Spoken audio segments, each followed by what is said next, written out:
Sigue el interrogatorio a 5 de los 7 exuniformados implicados en el caso Quemados, 29 años después del ataque a Rodrigo Rojas de Negri y Carmen Gloria Quintana. La declaración de un ex conscripto permitió reabrir la investigación que encabeza el ministro Mario Carroza. Vamos a ahondar en este tema. Nos acompaña el abogado del Programa de Derechos Humanos del Ministerio del Interior, Rodrigo Lledó. Gracias por acompañarnos, abogado. ¿Cómo está? Gracias, muy bien.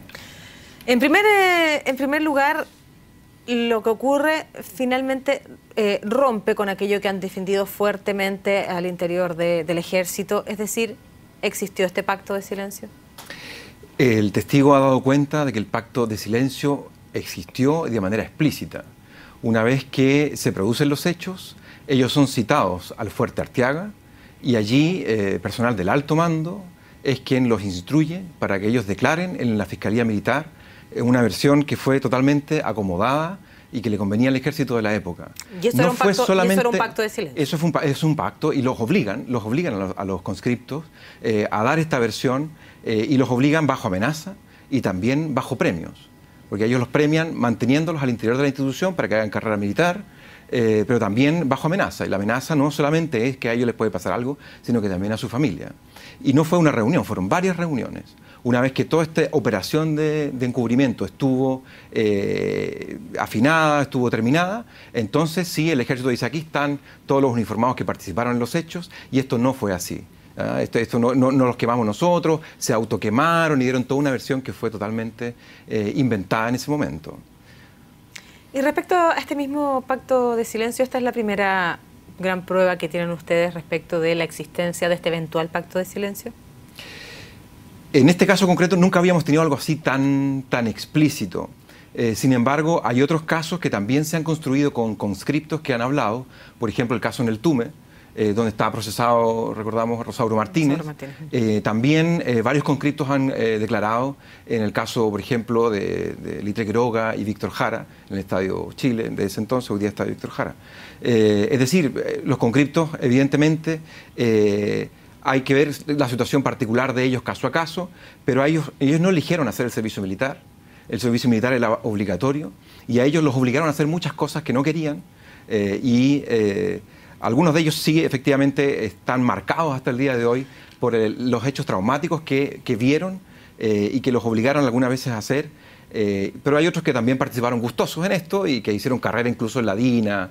Entonces hay que tener cuidado, vamos nosotros viendo caso a caso. Este conscripto particularmente declaró, hay una primera declaración de él en noviembre. Ahora nosotros hicimos una presentación al ministro Mario Carroza juntando todos los antecedentes del proceso para que detuviera a los oficiales y suboficiales que habían participado en estas 3 patrullas que queman a estos jóvenes. Y bueno, el ministro estimó necesaria una segunda declaración del conscripto para estar seguro de que estamos procediendo de manera correcta. Por lo tanto, el conscripto en noviembre el ex conscripto en noviembre del año pasado entrega datos importantes respecto a este llamado caso Quemado. Sin embargo, también en la declaración de ahora es cuando ya refrenda todo lo que ya había entregado. ¿Es a través de esta vía, la declaración de tal vez los conscriptos que hacían este servicio obligatorio y que usted dice de alguna manera participaron en actos sin querer estar ahí, es donde finalmente va a ser la puerta que pueda conducir a la verdad y la justicia? Esta puede ser una puerta, hay más puertas. Desde luego, la puerta principal, incluso en este caso, son las declaraciones de Carmen Gloria y de Rodrigo Rojas. Bueno, claro. Rodrigo Rojas alcanzó a declarar, él no muere inmediatamente. Cuando estaba él en la asistencia pública, él alcanza a declarar. Su testimonio es tremendo, Estamos hablando de 1986. Y él alcanza a declarar antes de fallecer. También declara Carmen Gloria Quintana una primera vez y luego una segunda vez en ese expediente militar, y la declaración de ellos es con lujo de detalle lo que más se ajusta a la realidad. Y este conscripto ahora viene a ratificar esos hechos, esos dichos de estos jóvenes. También hay otros testigos civiles, me refiero no uniformados, ¿no?, que participaron, o sea, que estaban en las cercanías del lugar y que algo vieron, y esos testimonios también coinciden con la versión que dan en su momento Carmen Gloria y Rodrigo Rojas, que nadie les dio crédito. ¿Qué pasan tantos años para que finalmente el conscripto pueda refrendar la versión que habían entregado los involucrados en este caso? Claro, este es el primer involucrado que efectivamente habla, ¿no? Y yo he conversado varias veces con él a propósito de su declaración para segurizarlo también, porque sin duda que él es muy valiente al entregar este testimonio, ¿no? Después de tantos años hay gente que todavía tiene miedo y creo recordar que él tuvo un accidente vascular y por tanto él pensó en algún momento que se podía morir. Y entonces dijo, bueno, yo no me quiero ir a la tumba con esto sobre mi conciencia, ¿no? Y por eso pasan tantos años. Y por eso pasan tantos años y él se decide finalmente hablar. Y en estas conversaciones que usted ha tenido con él, entendiendo también, me imagino que muchas de ellas son muy privadas, pero él también le ha dado cuenta de la existencia del pacto de silencio. Por supuesto, él declara, y eso ya está ahora en el proceso, eso es lo importante, que no solamente lo ha contado de manera reservada al comienzo, sino que también de manera explícita, y ya consta en el proceso que hubo varias reuniones en las cuales se amenazó a los conscriptos para que nunca hablaran en su vida. Usted me imagino que también se acuerda, hemos tenido altos mandos del ejército referirse a la no existencia de este pacto de silencio. Por lo tanto, aquellos que lo hicieron en su momento y que indicaban que el pacto de silencio no es verdad, ¿mentían? Lo que tenemos en este caso concreto es un pacto de silencio. Yo creo que no ha habido un gran pacto, sino que ha habido varios subpactos, por decirlo de alguna manera, dependiendo de los casos, claro. Y en todos esos casos, los que eran más amedrentados y amenazados eran los conscriptos. Este conscripto que finalmente permite dar un giro, sí, en este caso, ¿tiene algunos beneficios? ¿Va a contar con beneficios? Sí, por supuesto. De acuerdo a la versión que presenta él, en principio la actividad que desarrolla él es precisamente incluso entregando frazadas para apagar el fuego de los chicos que se estaban quemando. Y luego, bueno, en el momento mismo. Y ahí están todos asustados. Pensemos que estos conscriptos también tenían 18 años de edad. De manera que de momento la investigación arroja que los responsables son los oficiales y suboficiales que toman las decisiones. Y ahí había un teniente que estaba a cargo de la patrulla. Habían 3 patrullas militares, ¿ya? Y habían 3 tenientes a cargo de cada patrulla. En una patrulla iba un teniente y un sargento.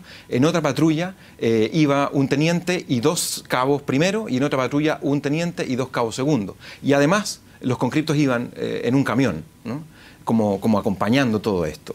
Ahora, lo que sabemos, no solamente por el testimonio de este conscripto, sino también por otras pruebas que obran el proceso, es que cuando detienen a estos jóvenes, que no se conocían entre sí, los detienen, se juntan los 3 tenientes, se ponen de acuerdo, deliberan entre ellos. Estamos hablando del estudiante de ingeniería y el fotógrafo. Estamos hablando de Carmen Gloria Quintana y Rodrigo Rojas de Negri. Los detienen a ellos, los 3 tenientes se juntan, se ponen de acuerdo entre los 3, conferencian entre los 3 y luego de eso deciden rociarlos con gasolina. Y ahí participan, en ese rociamiento de gasolina y en el encendido, quienes participan son oficiales y suboficiales. Los conscriptos están afuera, de acuerdo mirando. A lo que usted relata, lo que ocurrió en aquella jornada es que, bueno, estos 2 jóvenes no se conocían en ese momento, estamos hablando de Carmen Gloria y Rodrigo, no se conocían, los detienen y que se ponen de acuerdo estos 3 tenientes para decidir rociarlos con benzina y luego prenderles fuego. Exacto. Estamos hablando del caso Quemados. Eso ustedes lo obtienen de la versión que entregan los propios involucrados, pero que también refrenda el conscripto. Exactamente, así es. Y luego de esos hechos, hay un teniente que llama por teléfono y pide instrucciones. ¿Qué hago con esto? Por lo tanto, hay otro involucrado. Hay otro involucrado que es un superior que no sabemos todavía quién es. La investigación está en curso. Y el conscripto no tiene cómo saber a quién llamó. No tiene que saber a quién llamó el teniente que estaba al mando del caso. Eso lo sabe el teniente y probablemente lo sepan los otros tenientes. Y esperamos que esos tenientes hoy día declaren con el ministro y que cuenten la verdad. Porque hay más involucrados en este caso y todavía no hemos llegado a la persona, a la identidad de la persona a quien llamó.